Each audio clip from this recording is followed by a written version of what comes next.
Jamal adalah seorang karyawan kantoran yang tengah mencari kos baru di sekitar kota, tempatnya di mana kini bekerja.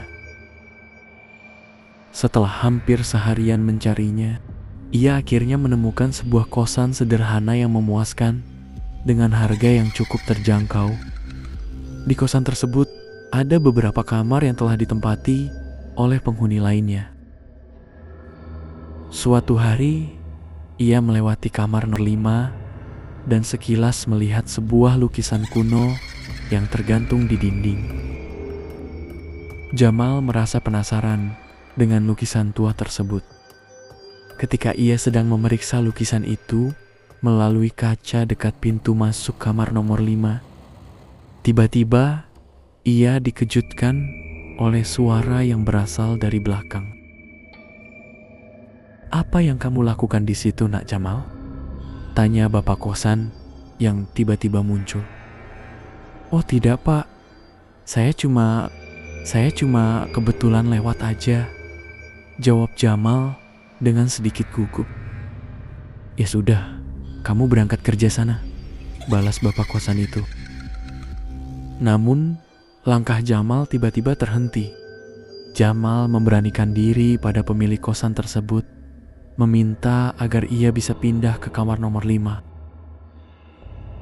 "Pak, saya mau pindah ke kamar ini, boleh nggak, Pak?" "Memangnya kamar kamu kenapa, Nak?" "Saya merasa kurang nyaman dengan kamar saya yang sekarang, Pak," jawab Jamal, berusaha meyakinkan. "Kamar itu tidak bisa ditempati oleh siapapun," jawab bapak kos dengan nada tegas dan singkat. "Memangnya kenapa, Pak?" tanya Jamal semakin penasaran. "Kamu tidak perlu tahu, Nak," jawab bapak kosan itu. Namun, karena desakan terus-menerus dari Jamal, akhirnya bapak kos tersebut dengan terpaksa mengizinkannya pindah dengan syarat yang sedikit aneh. "Ingat, Nak Jamal, selama kamu tinggal di kamar itu, dengan alasan apapun, jangan pernah tidur dengan kepala menghadap utara dan jangan memindahkan apapun yang sudah tertata rapi di kamar itu," pesan bapak kosan dengan nada tegas. Tanpa berpikir panjang, Jamal setuju dengan syarat yang diberikan. Kemudian, ia segera mengemasi barang-barangnya untuk pindah ke kamar nomor 5 keesokan harinya. Pada hari pertama, di kamar nomor 5, Jamal disambut oleh Siska, salah satu penghuni kos. Saat itu, ketika Jamal sedang membuka kunci pintu kamar nomor 5, ada suara dari belakang yang berkata, "Mas Jamal, ngapain ke kamar ini?" tanya Siska dengan nada cemas. "Saya mau pindah ke kamar ini," jawab Jamal. "Kamu serius mau menempati kamar nomor 5 ini?" tanya Siska, kali ini dengan roman muka yang lebih serius. "Serius, Mbak. Saya penasaran dengan kamar nomor 5 ini," jawab Jamal sambil tersenyum. Siska hanya mengangguk dan meninggalkan Jamal, yang kemudian masuk ke kamar nomor 5. Di dalam ruangan itu, keadaan sangat berantakan, penuh dengan debu dan sarang laba-laba di setiap sudut-sudut ruangannya. Di dalam kamar, ada tempat tidur tua, lemari, cermin, meja kayu yang sudah lapuk, kursi goyang, dan lukisan wanita yang sebelumnya menarik perhatian Jamal. Tanpa menunggu lama, Jamal langsung memutuskan untuk membersihkan kamar. Saat sedang bersih-bersih, ia sekilas mendengar suara tawa anak kecil. Spontan, ia berhenti dan menoleh ke segala arah, tetapi tidak melihat siapapun. Ia tidak ambil pusing dan melanjutkan membersihkan kamar serta memindahkan barang-barangnya. Ketika membuka lemari, ia menemukan sebuah mainan congklak kayu. Sejenak, ia teringat akan suara tawa anak kecil yang didengarnya tadi. Setelah dirasa sudah selesai bersih-bersih, Jamal lalu mendekati jendela kamar dan melihat di belakangnya. Ada perkebunan dengan pohon asem besar yang terlihat sudah sangat tua. Pemandangan itu menambah suasana sekitar kamar nomor 5 sangat menakutkan. Saat sedang asyik melihat pemandangan keluar, Jamal mendengar suara bapak kos memanggilnya. "Gimana dengan kamarnya, Nak Jamal? Nyaman gak?" tanya bapak kos. "Nyaman, Pak. Saya suka," jawab Jamal sambil tersenyum. "Oh, baguslah kalau begitu," jawab bapak kos singkat sebelum ia beranjak pergi. Selama beberapa hari pertama, Jamal tidak mengalami kejadian hal aneh. Namun, saat di kantor, temannya, Doni, memperingatkannya bahwa kosan yang ditempatinya itu ada penunggunya. Jamal tidak percaya pada apa yang dikatakan Doni dan tetap yakin bahwa tidak ada apa-apa di kamar nomor 5 itu. Namun, rasa penasaran semakin memuncak ketika ia mengingat peringatan dari pemilik kos, serta suara-suara aneh yang kadang terdengar olehnya. Suatu malam yang disertai hujan gerimis, ketika Jamal pulang kerja lembur, ia bertemu seorang wanita tua di depan pintu masuk. "Baru pulang, Nak," sapa wanita itu. Jamal merasa heran dan berkata dalam hati, "Siapa wanita tua ini? Baru kali ini aku melihatnya." "Iya, Bu, ada lembur di kantor," jawab Jamal. Ia merasakan sedikit kejanggalan dan tiba-tiba bulu kuduknya merinding saat melihat wanita itu.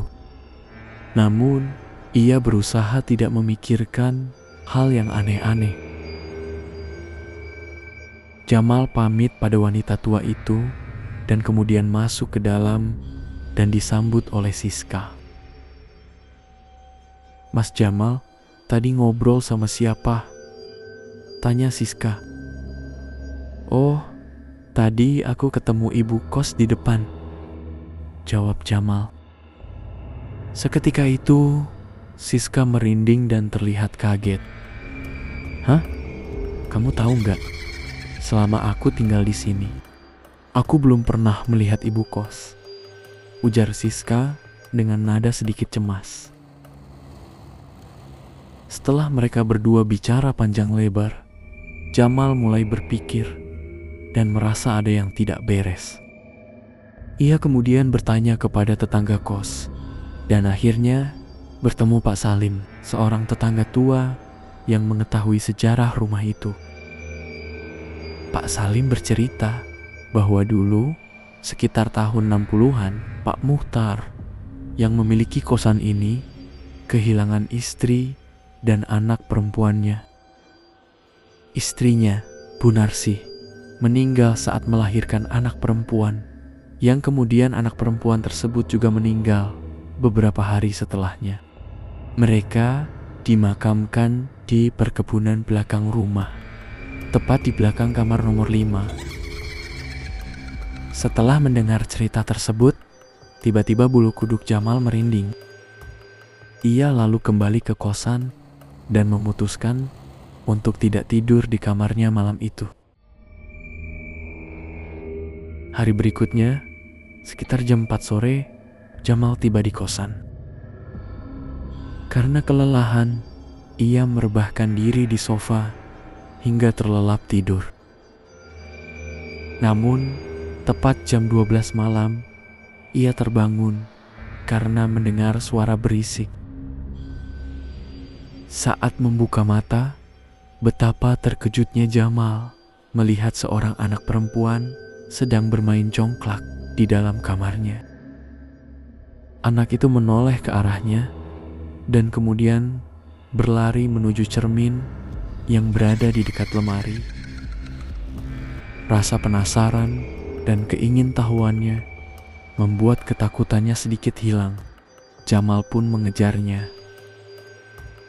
Namun, langkahnya tiba-tiba terhenti ketika ia dikejutkan oleh sosok Bu Narsih yang muncul di dalam cermin. Kursi goyang di kamarnya tiba-tiba bergerak-gerak sendiri. Jamal mencoba untuk tetap tenang meski ia ketakutan. Dengan penuh keyakinan, ia berdoa kepada Sang Maha Pencipta, memohon perlindungan dan pertolongan, serta berharap agar arwah Bu Narsih diberikan ketenangan. Setelah selesai berdoa, sosok Bu Narsih menghilang. Namun, tak lama kemudian, Jamal mendengar suara lembut yang memanggilnya. Suara itu sangat menggugah hatinya. "Jangan takut, Nak. Ibu sama sekali tidak berniat mengganggu atau menakut-nakutimu. Ibu hanya ingin menyampaikan pesan dan mengucapkan terima kasih padamu karena telah membersihkan tempat ini dan mendoakan ibu serta anakku. Ibu mohon jangan jadikan makam ibu dan anakku sebagai tempat pembuangan sampah. Tolong rawatlah makam kami, jangan dibiarkan menjadi tempat sampah," ujar suara yang mirip dengan suara Bu Narsih. Setelah menyampaikan pesannya, suara itu perlahan-lahan menghilang dalam kegelapan yang disertai desiran angin malam yang dingin dan lembut, meninggalkan Jamal seorang diri yang duduk bersila.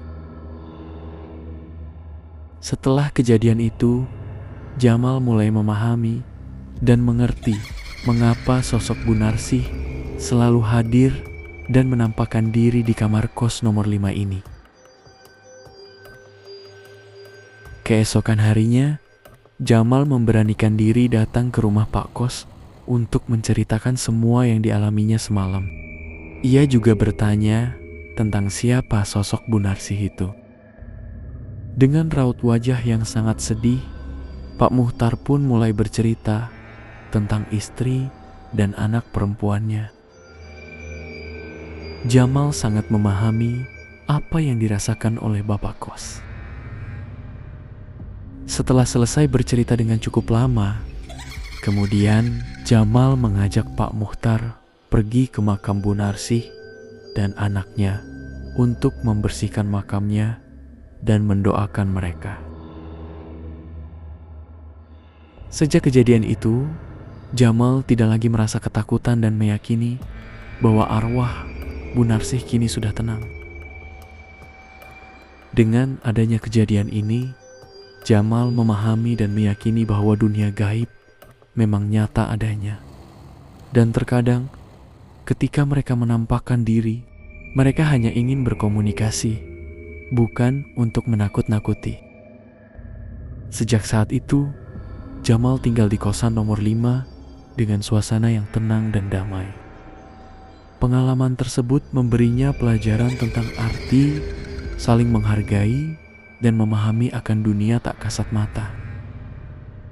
Itulah kisah misteri di balik keangkeran kosan nomor 5. Kisah ini mengingatkan kita bahwa dengan memahami dan saling menghargai, kita bisa hidup berdampingan dengan hal-hal yang tak kasat mata.